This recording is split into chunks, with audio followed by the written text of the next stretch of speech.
I remember hearing some very sad news that our generation, the people that live on this planet right now, are the most depressed and anxious generation of all time.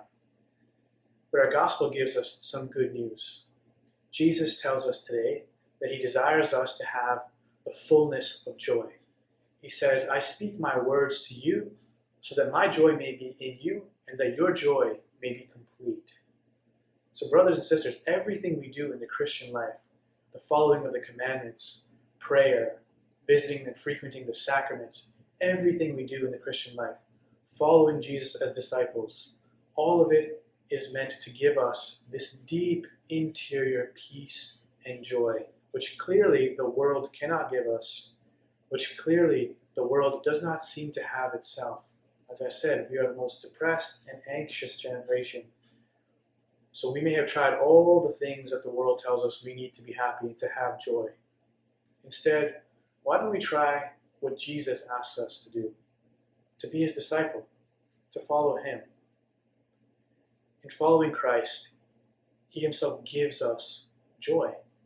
And so the rest of the world may have all the possessions that the world can offer, cars, money, houses, many possessions.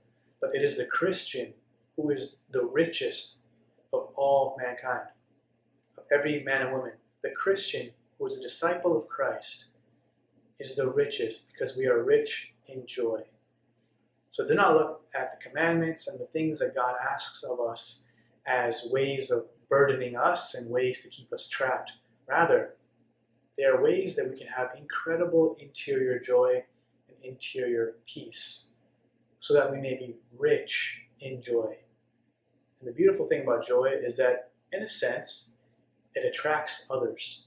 So if the Christian is joyful and at peace, many people will look to that Christian, especially in a world that is very anxious and depressed.